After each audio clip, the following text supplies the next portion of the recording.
제가 수시로 다양한 편집샵들을 둘러보는데 무신사를 둘러보다가 하나씩 저장해두는 아이템이 있습니다. 보석템이라고 할 수가 있죠. 확실히 다른 사이트보다 내 기준에서 살 게 많지는 않지만 그래도 찾아보면은 괜찮은 제품들 보이거든요. 여기다 담아뒀어. 네이버에 핏더의 보석함 검색하시면 핏더의 보석함 이렇게 나오거든요. 이쪽에 들어가면 제가 괜찮다고 생각하는 제품들 혹은 고민 중인 아이템들 이렇게 모아두고 있는데, 첫 번째 제품이 내가 이거 3, 4년 동안 정말 잘 쓰고 있는데, 제가 네이비 하나 갖고 있어가지고 블랙 하나 구매해가지고 요거는 한번 싹 봐야 될 것 같고, 이런 것들은 구매해보려고 와일드윙스 50% 할인해가지고 요 정도 느낌 나온다? 빵빵하고 크롭한 느낌 있으면은 저는 괜찮다라고 생각을 하거든요. 이것도 한번 구매해보면 좋을 것 같고, 그 다음에 플리스 중에서 아까 안피스 제품이랑 팔트멘트 제품 고민해보고 구매해봐도 좋을 것 같다? 이 가격에 이게 어떻게 나오는 거야? 궁금해요. 네, 실제로 이 팔트멘토 저가인데도 불구하고 어느 정도 디자인은 괜찮게 해서 나오기 때문에 항상 궁금했던 브랜드. 그리고 할리 오브 스코틀랜드, 요거 제가 굉장히 좋아하거든요. 틸 컬러, 블루 컬러. 가격이 17만원 정도면 한번 고민해볼만 하다. 얘도 사실은 그 하울린이랑 정말 많이 고민을 했었는데, 하울린이 사이즈가 좀 작게 나와. 2X 라지를 입어도 정핏으로 딱 맞는 듯한 느낌이어가지고, 보통 이런 쉐기독 스웨터는 할리 오브 스코틀랜드 입는 편이긴 해요. 저는 유니클로 히트텍 많이 입고 있는데 이거 한번 구매해보고 싶더라고. 브이넥 니트나 이런 거 매치하면은 여기에 히트텍이 보이니까 U로 깊게 파여있거나 V넥으로 파여있거나 아니면 이곳을 잘라가지고 커팅을 해가지고 입는 사람들을 많이 봤거든요. 요거 디자인 포인트 정도 되면은 히트텍이랑 히텐다드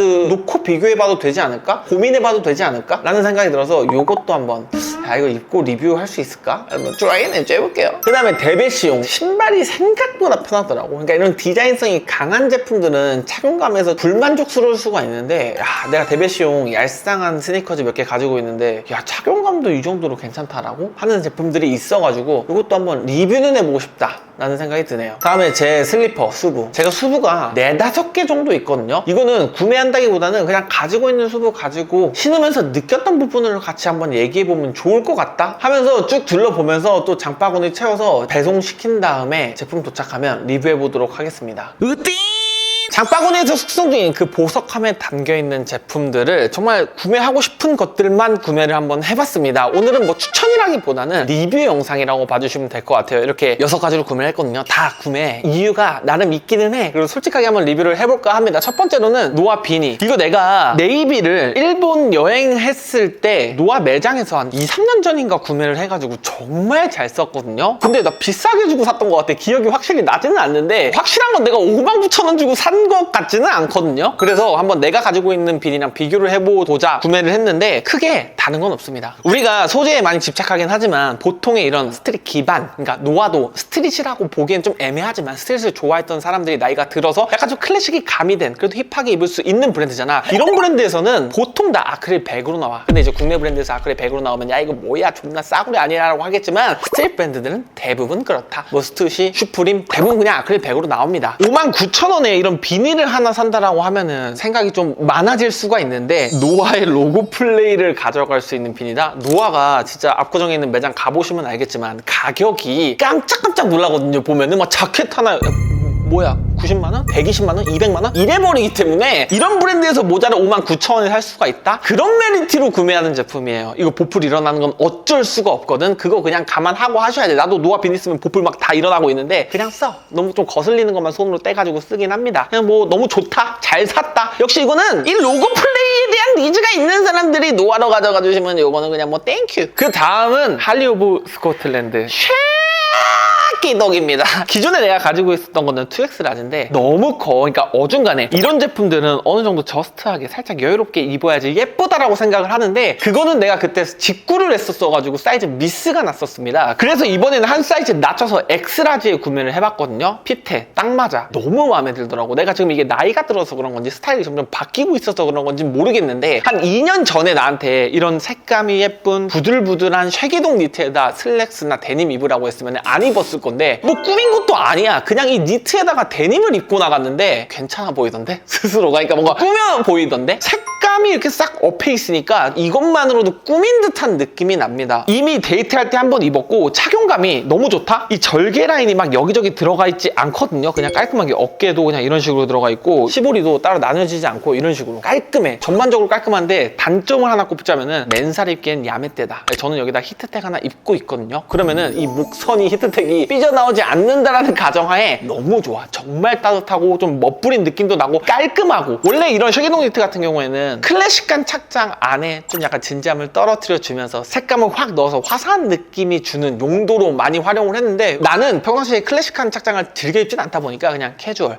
댄디, 남친룩 이런 것들로 활용을 하게 되더라고요. 정말 만족하는 소비다. 얘랑 노아비니가 어떻게 보면 오늘 구매한 것 중에는 가장 마음에 들었습니다. 그럼 이제 넘어가야지. 마르티멘토로 가도록 하겠습니다. 7만원대의 파일이 이렇게 길게 빠지는 플리스 자켓을 구매하기 쉽지 않은데, 일단 장점을 먼저 이야기를 하자면 가격 대비 퀄리티가 좋다. 그리고 디자인, 색감이 좋다. 그렇게 저가로 플레이하는 브랜드 중에서 이 정도 갖추고 나오는 것도 저는 대단하다고 생각을 하거든요. 그리고 단점이라고 하긴 좀 그런데 플리스 파일 여기에 미세한 광택감이 있거든? 이게 신경 쓰이면 쓰일 수가 있다? 약간 이 광택감이 뭐지? 핏은 딱 정핏으로 예쁘게 빠져요. 근데 여기에서 좀 더 오버하게 떨어지면 너무 곰 같은 느낌이 들어서 핏이랑 색감이랑 가격 대비 퀄리티는 되게 잘 뺐다. 하지만 이 파일이 좀 입다 보면 눌릴 것 같다? 파타고니아 레트로엑스는 눌림, 쏠림 이런 게 없을 거나 확실히 들거든요. 근데 얘는 이렇게 하면 눌릴 것 같은 느낌은 듭니다. 그럼에도 불구하고 이렇게 뭐 잘 털어준다거나 이러면서 관리하면서 입으면은 충분히 가격 안에서는 괜찮은 제품이지 않을까 싶기는 해요. 일단 범용성이 굉장히 좋은 휘뚜루마뚜루 제품인 건 확실하고, 파르티멘토에서 플리스 자켓 다양하게 나와 있거든요. 취향에 맞으시는 거 이 가격에 구매해도 뭐 손해볼 거는 없다 라는 말씀을 좀 드리고 싶습니다. 다음은 와일드띵스. 일본 라이센스는 약간 좀 아웃도어에 포커싱이 되어 있다면은 한국 라이센스는 좀 데일리하게 입을 수 있는데 아웃도어가 가미된 느낌이 강하거든요. 근데 50% 세일을 하더라고요. 그래파이트 컬러도 다른 브랜드에서 쉽게 보지 못하는 컬러에다가 지금 요거는 스트링 조이면 또 숏하게 매치를 할 수가 있거든요. 그리고 어느 정도 이런 부피감을 가져가면서 입을 수 있는 13만원짜리 덕다운 패딩? 이거는 또 내가 구매를 안 할 수가 없더라고요. 그래서 이번에 구매해가지고 딱 입어봤는데, 처음에 받아봤을 때는 사진상에서 봤을 때보다 빵빵함이 좀 적다라고 생각을 해서 막 입으면서 두들겼어. 두들기고 입으니까 어느 정도 부피감이 올라오기는 하더라고. 지금 이 10만원대 이런 좀 육각형인 패딩을 구매할 만한 게 많지가 않습니다. 라이선스긴 하지만 브랜딩을 굉장히 잘 잡아가는 라이선스 브랜드고, 디자인이라던가 핏이라던가 컬러 너무 괜찮다라고 생각을 하거든요. 좀 입으면서 정전기가 일어나긴 했는데, 고가의 하이엔드 패딩 정도 가야지 정전기 방지를 넣거나 좀 입었을 때 이렇게 불편함이 없고, 30만원 아래의 패딩들은 정전기 일어나는 것들이 꽤나 많습니다. 굳이 단점을 하나 꼽으라고 하니까 정전기를 얘기하는 거지, 그 외에 단점을 느낄 게 사실은 없기는 했다. 이 가격대에는 무조건 집어가라. 아마 수량도 많지 않을 겁니다. 이거 뭐 이 가격에 가져갈 수 있으면 쭈라인 엔조이 하시면 끼웃이지 않을까. 다음은 데베스용 DV 원더입니다. 약간 좀 이런 목하신 디자인 보니까 전형적으로 우리가 많이 신는 클락스가 생각나죠. 제가 클락스 왈라비 정말 잘 신고 있는데 이 제품에 뾰족한 장점들이 있어. 그러니까 클락스 왈라비보다 일단 가볍다. 그리고 착화감에서 크게 난 뒤지는 거 잘 모르겠고, 그 다음에 이 목하신 디자인에 여기 사선으로 들어가는데, 이게 클락스의 러거라는 제품 있잖아. 러거는 이제 앞에 이렇게 길게 빠지면서 사선으로 이렇게 들어가잖아요. 그 러거 디자인이랑 왈라비 디자인을 섞어가지고 나온 듯한 느낌? 그리고 이 질감도 특장점 중에 하나입니다. 그러니까 장점이 굉장히 많은 신발이다. 그리고 보통 이런 수제화 브랜드에서 뭔가 구두가 아닌 제품을 만들 때는 착화감에 문제 있는 제품들도 간혹 있거든? 착화감도 나쁘지가 않고 스타일링 범용성도 굉장히 좋고, 요즘에 좀 옷을 좋아한다 라고 하는 10대, 20대, 30대들이 매력을 느낄 수 있을 만한 신발이지 않을까 싶어요. 그리고 내가 왈라비를 신으면서 느꼈던 단점이 뭐냐면은 굽이 조금 있어. 그래가지고 나만 그런지 모르겠는데 오래 신고 다니면 발목이 조금 아파요. 내가 발목이 약한 것도 있기도 한데 얘는 굽이 그렇게 높지가 않아. 조금 더 안정성이 있다는 거죠. 근데 이게 단점으로 볼 수도 있겠다. 키높이가 안 되니까. 근데 이 밸런스적으로나 이 원단 느낌이나 정말 잘 만든 신발이지 않을까라는 생각이 들어요. 소가죽인데 소가죽의 묵직함은 없거든요. 가공을 통해 가지고 가죽의 묵직함을 날려서 그런 건지 무게도 가볍고 고급스러운 느낌은 안 나는데, 이 디자인 결 자체가 빈티지로 가져가는 거잖아. 그래서 크게 그렇게 신경 쓰이진 않는다? 뭔가 디자인은 우리에게 익숙하긴 하지만 클락스 왈라비가 딱히 생각이 안 드는 이 제품 자체로도 되게 맛있는 신발이라고 생각을 합니다. 그리고 클락스 왈라비는 좀 스테디에 가깝다면 얘는 확실히 트렌디해. 근데 막 질릴 만한 트렌디가 아니라 그냥 그냥 계속 신기 좋은 트렌디? 전 대배시용에서 원픽 신발을 뽑으라면 이게 가장 예쁜 것 같아요. 그리고 지금 뭐 1월달이라서 패딩 슈즈를 추천하긴 좀 그렇지만 그래도 패딩 슈즈 중에서 하나를 산다라고 했을 때는 수부? 제가 수부를 거의 5년 동안 신었거든요. 뭐 땡땡이부터 밀리터리 다른 패턴 들어간 거 또 많이 신었고 지금은 이 기본 검정을 가장 많이 신고 있는데 수부의 장단점은 저는 명확한 것 같아요. 이게 오래 신으면은 쿠션이 눌림 현상이 생겨가지고 제가 무게가 많이 나가서 그런 건가요? 하여튼 뭐 눌림 현상이 생겨가지고 안정적으로 지지해주진 못한다? 그럼에도 불구하고 5년 동안 수부를 컬러별로 교체해가면서 신고 있습니다. 이 수부가 주는 간제가 있거든? 요즘에 특히 더 여자들이 수부를 많이 찾더라고. 버전도 다양하게 나오고 굽 있는 신발도 나와. 근데 이게 가격이 좀 올랐어요. 그때 당시에는 존나 디깅해가지고 영끌해가지고 구매를 하면 3만 원대에도 구매를 할 수가 있었는데 요새는 한 5, 6만 원? 비싼 건 7, 8만 원? 콜라보 하면 10만 원대 이상으로 올라가 버리기도 하니까 그래서 가격이 올라간 만큼 어느 정도 이런 착화감이나 기능적인 부분을 보완해서 나왔을 것이다 라고 생각을 합니다. 이거 아니면은 그 무신사 스탠다드 패딩 슈즈도 괜찮아 보이던데? 무신사 스탠다드도 SPA 브랜드인데 꽤나 만듦새에 신경을 써가지고 4만 원인가 3만 원에 나왔잖아. 그것도 한번 신어보고 싶긴 하더라고. 뒤쪽이 좀 잡아주는 맛이 있어. 근데 얘 수부가 나는 일단 구매를 할 거면 뒤쪽을 잡아주는 제품으로 구매해도 나쁘지 않겠다 생각을 해요. 발목이 좀 오래 신다 보면 아파. 저는 거의 실내화용으로 신는데 나가서 야외용으로 신는 사람들도 많기 때문에 그런 사람들은 뒤쪽에 살짝 잡아주는 그런 신발로 구매하시면 될 것 같다. 뭐 일단 패딩 슈즈 하나 고민이라면은 이 구매 선상에 수부 정도 올려봐도 괜찮다 라는 말씀을 드리고 싶습니다. 마지막은 히텐다드입니다. 이게 너무 내복이어서 내가 착용감을 보여주긴 좀 그렇고 사실 저는 유니클로 히트텍만 입거든요. 그러니까 무신사 스탠다드에서 나오는 히텐다드는 입어본 적이 없어. 그래서 궁금하기도 했었는데 이 목 부분이 있잖아. 요즘에 그 V넥 많이 입잖아요. 근데 내가 V넥 안에다가 유니클로 라운드 히트텍을 입으려고 했더니 너무 내복스러운 게 보여가지고 좀 스트레스를 받더라고. 그때 이걸 발견합니다. 넥 부분이 쭉 파여버린 유넥으로 이렇게 깊게 파이다 보니까 이렇게 V넥을 입었을 때도 보이지 않고 보온성도 챙겨갈 수 있고 그래서 괜찮지 않을까라고 생각을 해가지고 구매를 해봤습니다. 나쁘지 않을 것 같아요. 근데 이 여기 넥 부분에서 또 이제 내가 안 보이는 곳에서 그게 노출될 수가 있거든요. 그럼 가위로 잘라서 입으시던가 아니면 아예 여기가 푹 파져 있는 걸로 해서 입으시던가 해가지고 트라이 앤 엔조이 하면 되시지 않을까.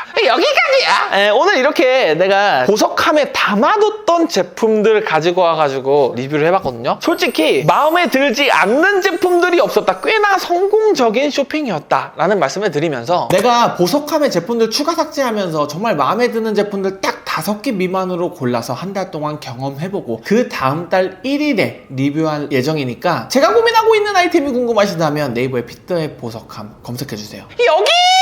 여기까지야.